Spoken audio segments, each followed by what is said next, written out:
name is Cervantes, and this is Nola, and today we will be introducing a pavilion for Adams Hemphill Neighborhood Park. So we decided to pick this site because it is very near and dear to us. We live in a house right next to it, and we think it would be very beneficial for the residents around us to enjoy a nice hexagonal pavilion, which will serve as a shelter, seating area, quiet reading space, and a leisurely place for residents to hang out at. So for the design, we wanted to use a bunch of different programs just to see which one would be the best, and we actually ended up on SketchUp, which was best for brainstorming the kind of pavilion we wanted to build. We decided with a cool hexagonal shape, which I think it would be big enough to seat as many people as possible. It's also very aesthetically pleasing and become a nice focal point and attraction at the park. And so for the design, these are some of the schematics we use. Our scale is 1 centimeter to 1 foot. It's kind of a weird scale, but it ended up working just fine. This is a top view of ours. This is top view of the pavilion. This is a front view, and this is a side view. All right, so for our feasibility analysis, we thought that it'd be a very cool initiative to embark on something like this because both the Austin Parks Foundation and the City of Austin have been wanting to revamp Adams Hemphill Neighborhood Park for a very long time. And looking at different parks and specifically hexagonal pavilions, they go to about roughly $12,000. That's including both the maintenance, that's including construction, that's including pretty much the materials, everything. And construction occurs on both weekdays and weekends, so no time off.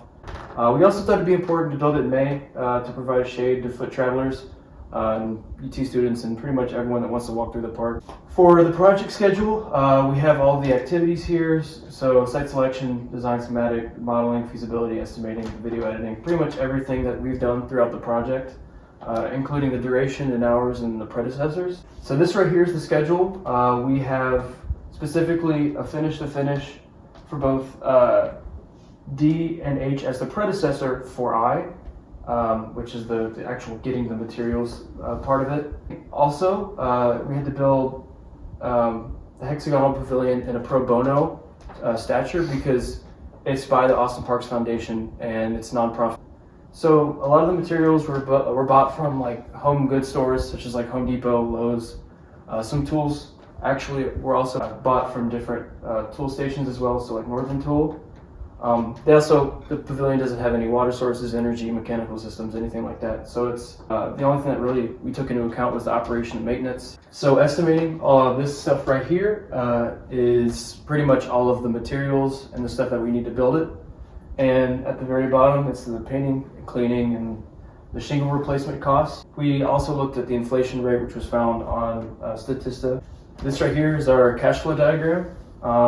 We have the operation and maintenance as an annuity, and everything's constant dollars, and because it's including inflation, and then the shingle replacement occurs at year 5 and at year 10 because it's a 5-year maintenance. This is the net present value calculation. This is the materials cost that we had calculated through Excel with all the materials that we bought, and this right here is basically just calculating using compound interest tables. For the EUAC, there's no positive cash flows, so it's pretty much just all negative, and it's a big negative annuity. It's negative $3,000, and we're still using that same inflation rate of 7.7 or 8%, and then it's a 10-year period. And so our thought with this is that, because the Austin Parks Foundation and the City of Austin combined forces to tackle the problem of revamping the Hemphill Park neighborhood, it provides new opportunities, and it's reasonable to operate at a loss for this pro bono project like this, and it will ultimately benefit the neighborhood. The construction schedule, as you can see here, it's basically just our construction of the schedule, and I guess sort of how it would actually go in real life if we were to actually construct this as a real life model. Basically, setting up the structure walls and wooden columns. All of these right here are EF and G, our predecessors. The construction schedule using the same format with the ES and duration and EF, and then basically is the same as beforehand. So for our construction, we used balsa wood and actually modeled shingles for the roofing. We bought some little men that were to scale that would be standing within it, and it showed that we had a lot of space to fill a lot of people in there. And I really like its shape because it gives a good sort of opportunity for a round table discussion since it has that hexagonal shape.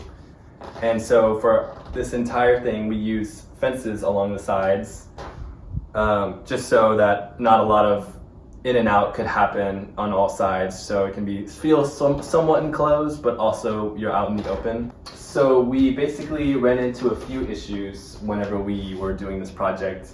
One of the 3D printing tutorial classes got totally canceled this week. And since I haven't had experience in 3D printing, it's been a very long time, it was kind of difficult for us to organize some planning and getting into 3D printing.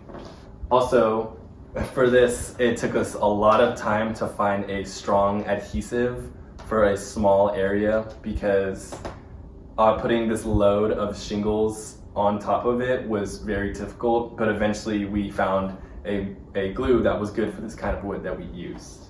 Our favorite part of the project was definitely designing. It felt very seamless and it felt very nice to us and like a good fresh idea when designing this pavilion. There was never a point where we wanted to quit and totally redo it. Everything we did for this pavilion just came as we went, and it was very nice. It was very seamless, and that's what I really enjoyed about it.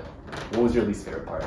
My least favorite part was definitely the construction. It was just a very small area. We're using very small materials and very fragile and weak materials too for the construction of this. And so the geometric shape of the model with the hexagon also is not very conducive to actually building it.